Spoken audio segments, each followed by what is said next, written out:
Hey, thanks for coming to my channel. Have you ever wanted to learn languages faster? I can show you that.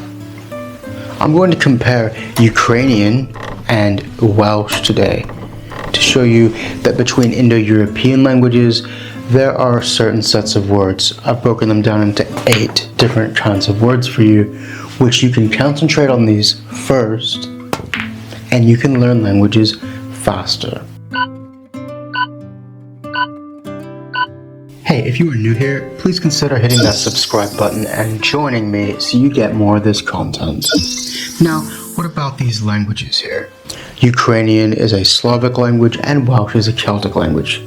Pretty far apart, but they are within the Indo-European family, meaning that between them there's the German branch and the Romance branch, and they're related to the languages of northern India, as well as Persian, Armenian, Kurdish, and a few others. So there's a lot between these languages from a very early stage in history already. And if you can tap into that early stage in history, you can get a lot further faster with learning them. So here's 8 categories. The first one, numbers. So the number 5 in Welsh is pimp. That U is an E sound. And in Ukrainian, piat. That P is an indicator that both of these languages are quite conservative in some sound shifts from Indo-European. And in other languages, that P became either an F sound or a C sound, which in some cases became a S sound, like in French, sunk. You'll get to that S-C shift later in this video. Just to compare to the Indo-European spectrum, what is this? What language do you think that's from? It's from Nepali. Nepal. And their word for the number 5 is this, and it sounds like pumps. Don't quote me on that. Pumps. That's quite similar to Welsh and Ukrainian in the long term of things. So we've spoken about numbers. What's the next category? To be or not to be. That verb to be, that's not so central to all kinds of languages. But Indo-European languages, if you master the present tense, future tense, past tense of to be, you know a lot of that language already. So, bydd in Welsh means he or she or it will be. And in Ukrainian, bude. It is the same future tense of to be, Ukrainian and Welsh. And it's really similar. And if you look for short, small words like this around the verb to be, across Indo-European languages, they're really quite similar in many cases. Category 3, early forms of drink. Mead, like the honey-based drink, was common across Indo-European culture especially.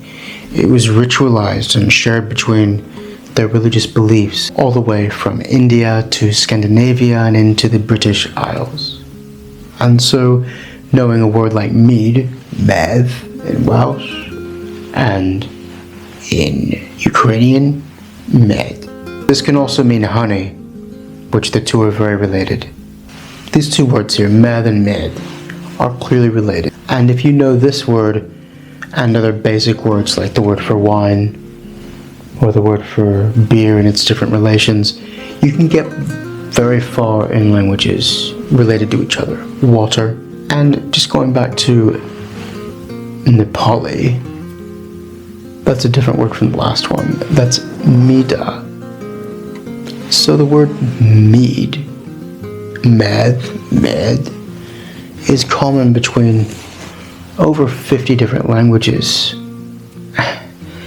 Now, the Romance languages do have it a bit different. They connect it to the word for honey. Well, like Ukrainian does. But if you know the root word for honey or mead, That opens up a lot of different words, as do words for common drinks across hundreds of different words for vocabulary. Category 4. Family words. Obviously, these are the ones that people used a lot of the time most across many centuries. So in Welsh, brother and sister, brawd a chwaer. And in Ukrainian, brat I sestr. Now, it's not just the brawd and brat that are similar here and the chwaer and sestra, but that word and. It's a single syllable, it's a vowel. That's really similar to each other. You can see 3 words here that are very similar to each other, basic bones of a language.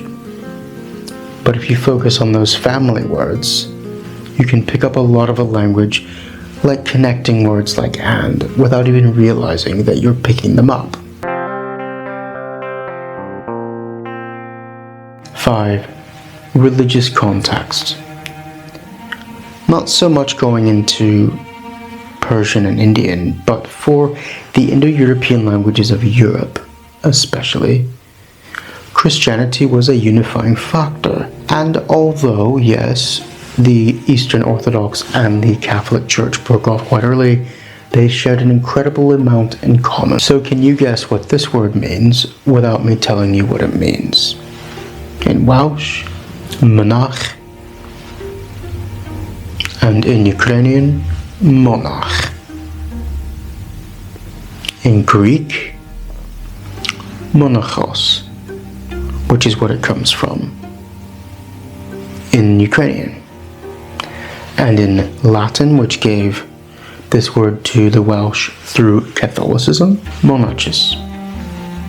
Have you figured out what that word is yet? Monarchis also came from Greek, monarchos. This is the word for a monk.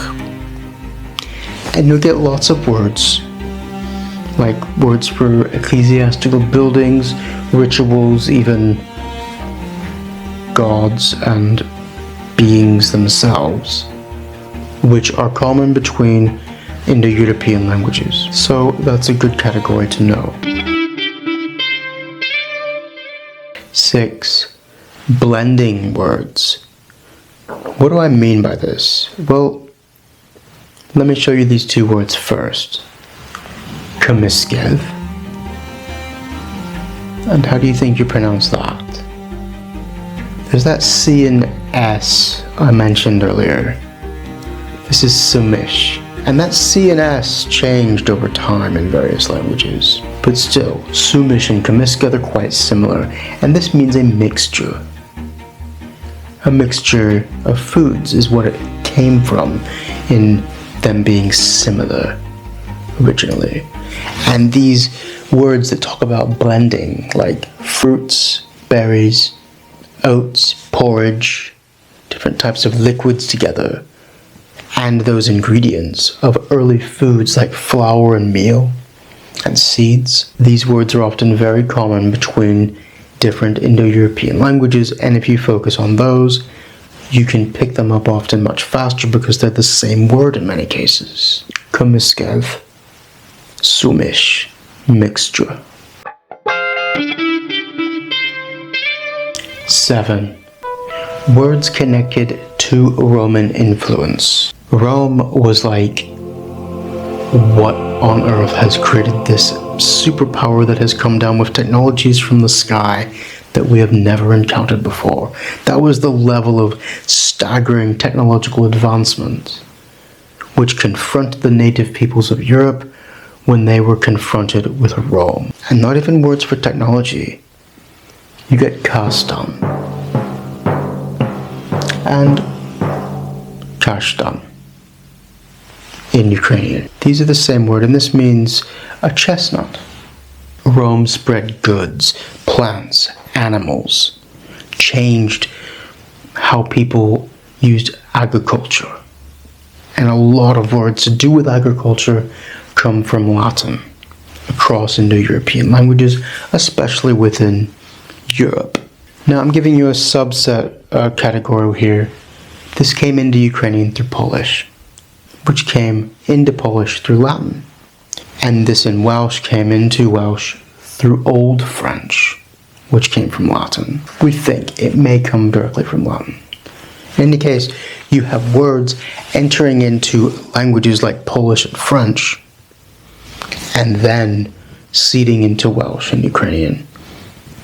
So Latin is a bridge between a lot of different languages.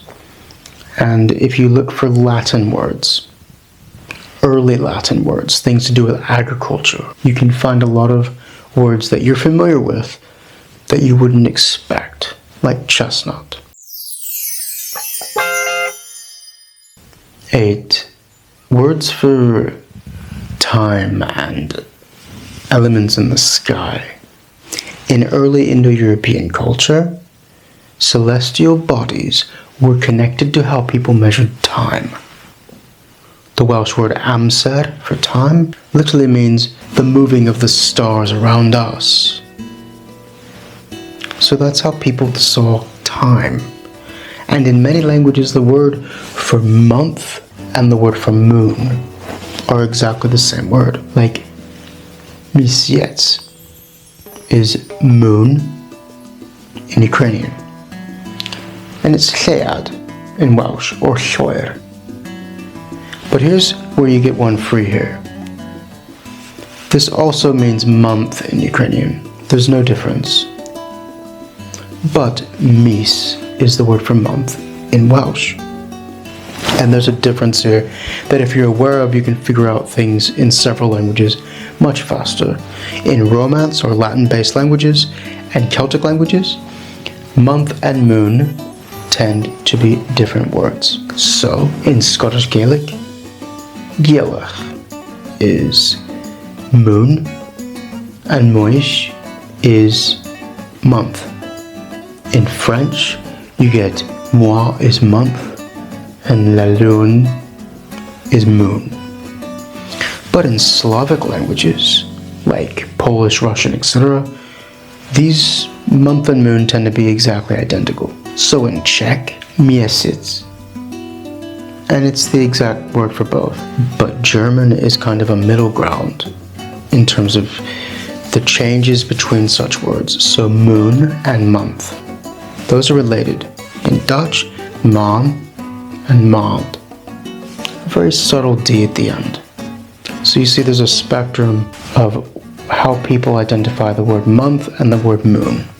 In many languages beyond the Indo-European spectrum, like Turkish, Japanese, the word for month and moon are exactly the same. And it's handy to know that people often thought of them that and calculated months that way, so that you can pick up words faster without having to go through the explanation of why or how that came to be. I hope you can take those categories, those 8 categories, and apply them to your language learning in the future. And let me know down in the comments if you thought that was helpful, or if you think you can apply that to, what language do you think you can apply that to?